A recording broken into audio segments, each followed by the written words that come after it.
While cell therapies have generated much excitement due to their diverse and robust potential in regenerative medicine, many biotech companies have taken what could be called a reductive approach. Rather than entire cells, they're working with molecules that are a different type of immunotherapy. This class of drugs has been around for some time in the form of monoclonal antibodies for therapeutics, diagnostics, vaccines, and more from pharma giants like Amgen, Genentech, GlaxoSmithKline, Bristol-Myers Squibb, and dozens of others. Regeneron and Eli Lilly have made headlines with their monoclonal antibodies for COVID-19. More recently, in an effort to improve on the effectiveness of monoclonal antibodies, companies have explored what are grouped together as small molecules, although some are still quite large. One such class that is truly a novel approach to treating disease is called bispecific antibodies. These compounds allow binding to two or more different receptors, potentially bringing together disparate targets and effectors, either cellular or molecular. Roche, Merck, and AstraZeneca are exploring their use beyond oncology to include a wide range of applications, from autoimmune disorders to arthritis, psoriasis, and asthma. But other truly small molecules are also seeing a flood of research interest in drug development. They've been called a revolution in pharmacologic chemistry because of their many unique mechanisms of action and diverse applications. A unique small molecule class that has been dubbed the next blockbuster therapy goes after what were once thought to be undruggable targets, disease-causing proteins. Targeted protein degradation utilizes small molecules to destabilize such pathogenic proteins by tagging them for dismantling by normal intracellular processes. While virtually all major pharma companies have a stake in this class, smaller biotechs such as C4, Arvinas, and Chimera are also actively pursuing its use.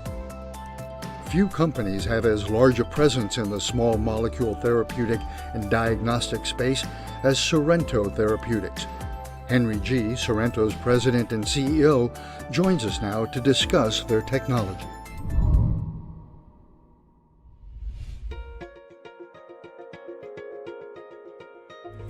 What's your approach, a comprehensive solution, if you will, for COVID-19? So, hey, thanks, Max. And our solution to it is detect early, treat timely. Treat timely means a different stage of the COVID-19 disease. You treat with different measures or treatment solutions.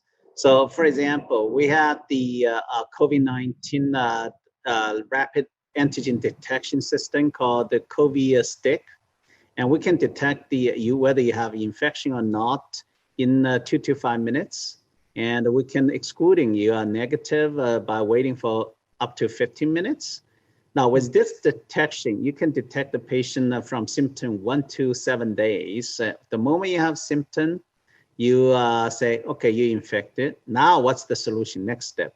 Next step is we have a neutralizing antibody, because it's neutralizing antibody is the most effective way to treat the COVID-19 infection, because the neutralizing antibody binds to the virus and to remove them and blocking them from replicating into the cells and replicating and spreading. So we have two forms of way to administer, actually 3 ways. One way is to have IV infusion, or we call IV push, because we only require 2 to 5 minutes instead of 1 hour, 5 hours infusion. You have to be hospitalized. So it's very convenient outpatient. The other form of neutralization administration is using intranasal drops or nasal drops. So that means you can drop the things into your nose, and they block the virus into the cells on the epithelial layer in the nose, and blocking them replicating into lung tissues. And that also blocks the spreading. Mm-hmm. Another way to do that also is having a genetic material encoded plasmid DNA and inject into your muscle cells, like your muscle, have the muscle to express the neutralizing antibody in your body. We actually have government DAPA grants to support this program, and this is a very rapid measure. And for example, right now the variance is, very concerning, and like a UK variant, South Africa, and Brazilian strain.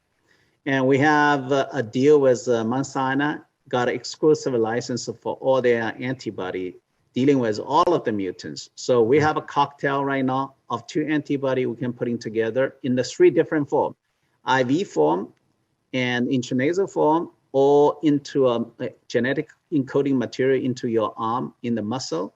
So express all of these neutralizing antibody and blocks almost all of the variants as of known today. So Henry, let me ask you the diagnostic part of it. How is that administered? What do you use for the diagnostic? This is very simple. You do a nose swab, very simple. It's not deep nose swab, but rather shallow. And you put it into a lysis buffer and pull into a detecting cassette. And the things positive, negative, it shows up right away. So, So you mentioned also then that this cocktail that you're testing that can be administered a variety of different ways. How is it that this can cover all of the different variants then? Yes. Since we keep hearing that the variants are very specific for the vaccines, how is it that this covers the different variants? Because we test it. We have all of the variants, we have their protein, we have their virus, and we test it. If one of the antibody or 2 of the antibody works on it, and we right now detect a couple of antibody we can put together as a cocktail of 2 that blocks all of the virus of concern, every one of them, including original Washington strain, the UK strain, the Brazilian strain, the South African strain as of today. And then eventually virus gonna be run out of tricks. So if we discover enough antibody covers all of them, and then you can, feel safe because we have a cocktail of antibody blocks them all. Now, and as new variants pop up, do you manufacture these new antibodies, or how do you then decide what to put into the cocktail? Now we believe right now we have enough antibody covers all of the mutants of this moment. And if anything emergent, we just need to discover more antibody, and just to make sure the antibody does not escape in our antibody cocktail. All right.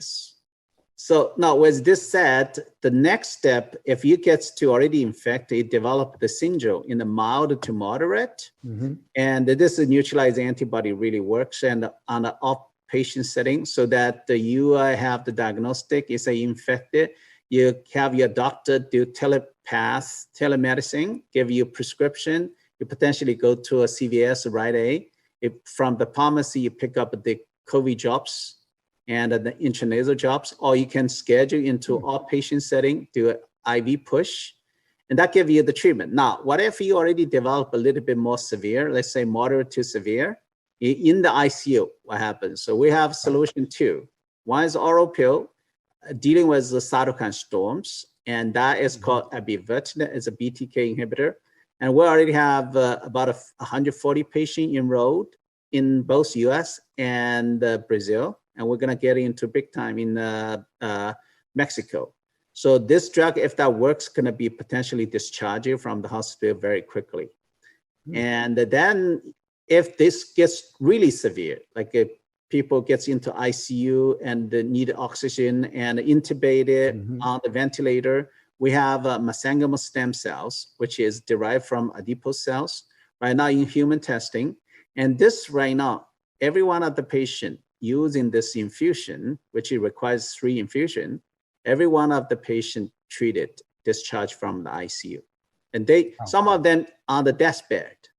After first infusion, feel much better and requires less oxygen. Second shot, they want to go home. Third shot, they immediately released from the hospital. Wow. We're talking about discharge from ICU and the discharge from hospital on the same day. Wow. So very impressive. This sounds obviously very exciting. And it sounds like you have the capability to develop some of this for other viruses Oh. or even other diseases, infectious diseases, and going on to cancer? Yes. How else will you use this platform? Yes, so we have a human antibody library approach. The approach does not require the recovered patient samples. For example, all the neutralized antibody discovered from infected patient recovered without neutralizing B cells in their body. However, this is in vitro in the test tubes. It's test tubes with billions of antibody in it. So we can just screening any target. Let's say you have a nipple virus just happens right now, and we can have the sequence and putting the antigen in it. Immediately, you're gonna get, within 2 weeks, you're gonna have antibody. Now, if we do plasmid way to do it and encoded the plasmid into your muscle cells for muscle to express, we can have this response, rapid response within a month. That's where the Department of Defense, DARPA, give us the grant to aggressively, getting this one tested, validated as a rapid measurements response for any emergent pathogen. Of course, this can be used for antibody therapeutic in the oncology space. For example, we can use the plasmid DNA to express the PD-1 antibody, which is about Keytruda is selling for 15 to 20 billion. Optivo, another 12, 14 billion. You're talking about 60 billion product we can express in your muscle, let yourself express it. So that would disrupt the whole business, the industry. So we have enzyme replacement for Gaussian. Now that could be interesting too. So how you have so many different possibilities here within the company, how do you decide what to focus on? The saying that a jack of all trades is a master of none. How do you decide where to really put your energies as a company? Yes, so we're all staged. For example, diagnostic side, we already submit the EUA. If the FDA gives us a green lights, we start in general revenue. And now we already have this neutralizing antibody in the phase 2 study, and abivertinib in phase 2, and mesenchymal stem cell in phase 2. And these are rapid clinical testing. Could be getting to a point to potentially EUA approval, all of them in this year. So that gives you a potential revenue generation. And everybody say you have a lot. We have a big pharma's portfolio. Now we have a very strong resources in the public equity as well as cash level. And now we can do quite a few programs at the same time. Now, hopefully one day we're not only jack of all trades, master of none, we could be a master of a few. So you can chew gum and walk at the same time. Exactly. That's Henry G, thank you so much for your time. It sounds very exciting, and we look forward to hearing more about it. Thank you very much, Max.